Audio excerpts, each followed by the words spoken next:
Export کرتے ہیں, GSP+ کی وجہ سے ہمیں مارکیٹ ایکسیس ملی ہوئی ہے, UK سے ہمیں ریمیٹنس بھی آتی ہے. زیادہ امپورٹنٹ چیز کہ UK اور EU کے جو ممبران ہیں وہ IMF کے شیئر ہولڈر بھی ہیں. یہ جو ادارے ہیں اور یہ جو اکانومیز ہیں, ان کے جو ادارے ہیں ان کے کچھ گلوبل سٹینڈرڈز کو فالو کرنا پڑتا ہے. انٹرنیشنل انسٹیٹیوشنز جو ہیں وہ respect for human rights, rule of law and democracy کی جو کنڈیشن ہے اس کو بہت سنجیدگی سے لیتے ہیں. اور انویسٹرز اس سے کیوں لیتے ہیں؟ کیونکہ بہت بڑے بڑے گورنمنٹ کے سٹیکس ہیں پینشن فنڈز کے تھرو, جن کا پیسہ ڈیولپنگ کنٹریز میں آتا ہے. مجھے تعجب یہ ہوتا ہے, بلکہ آج بھی میں حفیظ پاشا کے ساتھ ایک سپیچ دے رہا تھا, کہ ہمیں انٹرنیشنل فائنینشیل آرکیٹیکچر اور گلوبل نارمز کی سمجھ کم سے کم ہوتی جا رہی ہے. یہ جو ہمیں آ رہے ہیں ان رائٹنگ, اس کو ہمیں بہت سنجیدگی سے لینا چاہیے, کیونکہ ہماری تو آلریڈی ایکسپورٹس بڑھ نہیں پا رہی ہیں. IMF کے ریویوز کے اندر ایشوز آئیں گے. IMF کے ریویو میں پہلے ہی ہماری جو پولیٹیکل اسٹیبلٹی کو کوسچن کیا گیا ہے. So we need to take these things seriously کہ ہمارا امیج کیا جا رہا ہے اور اس کی کاسٹ کیا پڑ رہی ہے معیشت کے اوپر. ان آئسولیشن کے اندر اگر آپ صرف انٹرنل پاور بروکرنگ میں آپ کے پروگرام میں پہلے بھی کہہ چکا ہوں, اور کولیشن کے ڈائنامکس میں پڑے رہیں گے تو ہمارے اوپر کسی بھی وقت ایک ایکسٹرنل شاک لگ سکتا ہے. جی, آپ نے حفیظ پاشا صاحب کا ذکر کیا, میں ان کا انٹرویو میں بھی دیکھ رہا تھا, تو انہوں نے تو اب یہ پہلے بھی وہ کہتے آ رہے ہیں کہ یہ جو 3.5% کا گروتھ ریٹ ہم نے کیا ہوا تھا, ان کا جناب یہ بڑا ہی مشکل لگتا ہے, خاص طور پہ کپاس اور جو ویٹ کی ہماری وہ فصلیں آئی ہیں اس کے بعد, اور پھر جس طرح شارٹ فال $348 بلین کی 2 کوارٹر کے اندر پہلے 5 مہینے میں آ گئی ہے. تو یہ اب اس کو منی بجٹ کا الفاظ نہیں کہہ دیتے, وہ اس کو پتہ نہیں کچھ اور نئے ناموں سے لے آتے ہیں.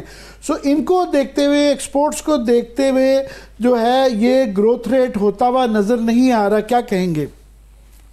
جی, جب تک معیشت, دیکھیں گروتھ کہاں سے آئے گی؟ گروتھ آئے گی اگر ہم انویسٹمنٹ کریں گے. اس انویسٹمنٹ ایسی جگہ کریں گے کہ جہاں انڈسٹریل ایکسپینشن ہوگی, وہاں سے ویلیو کریٹ ہوگی, ویلتھ کریٹ ہوگی, اور پھر گروتھ کا پہیہ چلنا شروع ہوگا. ابھی تو ہمارا جو انویسٹمنٹ ٹو GDP کا ریشو ہے وہ خطے میں سب سے کم ہے. ہم کو 12% کے آس پاس چل رہے ہیں ہمیں, جبکہ ہمارے کمپیٹیٹر 25% اور 30% پہ جا رہے ہیں. دیکھیں, ہمیں ڈینائل سے نکلیں گے تو آگے چل پائیں گے. ایون اف آپ کسی طرح کنزمپشن دکھا کے, جیسے ہم کرتے رہے ہیں پاسٹ میں, ہم 3.5% گروتھ دکھا بھی دیتے ہیں, لیکن کیا وہ گروتھ نوکریاں کریٹ کرے گی؟ کیا وہ گروتھ جو 100 ملین لوگ شرح غربت کے نیچے رہ رہے ہیں ان کو لفٹ کر پائے گی؟ کیا وہ گروتھ 15% ایکسپورٹ بڑھا پائے گی؟ یہ سوالات ہیں جس کے اوپر ڈیبیٹ ہونی چاہیے, اور اس طرح کی ویجیلنس دکھانی چاہیے جیسی کہ ہم نے 26ویں کانسٹیٹیوشنل امینڈمنٹ کے وقت دیکھی ہے.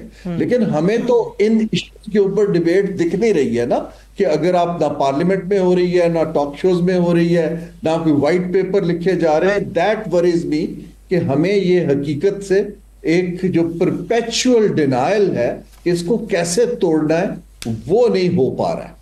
جی ہارون, یہ آج جو بزنس کونسل جو ہے انہوں نے بڑے کہا ہے کہ جناب یہ 2024 جو ہے ہمارا مشکل ترین دور رہا تھا, اور انہوں نے تمام یہ انڈیکیٹرز دیے ہیں کہ ایز آف ڈوئنگ بزنس کے حوالے سے, انرجی کے حوالے سے, باقی سارا 24 کا. انہوں نے کہا کہ کم از کم خدا کے لیے ہمیں 2025 جو ہے اس کے خد و خال دے دیں کہ اس کے اندر آپ کیا بہتری کرنے جا رہے ہیں, اس کے کیا آپ کا ویژن کیا ہے.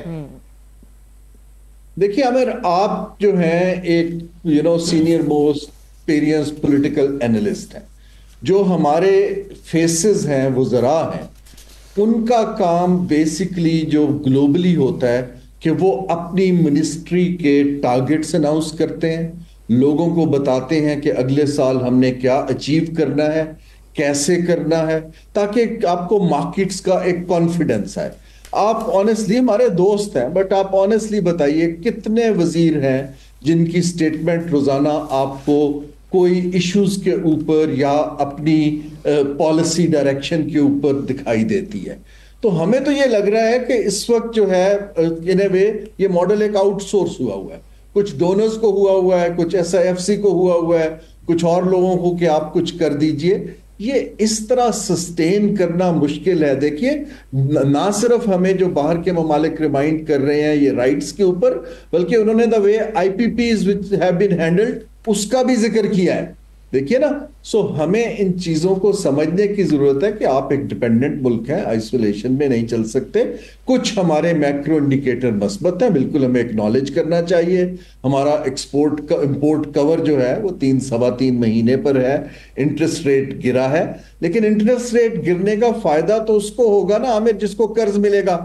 اگر 70% قرض حکومت لے جائے گی اور باقی کا وہی 4 ایلیٹ گروپ لے جائیں گے تو انٹرسٹ ریٹ گرنے کا کچھ گروتھ سے تعلق بنتا پھر مشکل دکھائی دیتا ہے. یہ آپ نے جو کہا کہ یہ ایشوز ہیں پاکستان پہ جس پہ ہم کوشش کرتے ہیں بات کرنے کی, آپ یقین کریں ہمارے لیے یہ تانا دیا جاتا ہے کئی دفعہ کہ جناب جس طرح آج زیادہ تر ٹاک شوز جو ہے وہ سیاسی بیانات کے اوپر کس نے کیا کہا, who said, she said, he said, وہ چلتا رہتا ہے.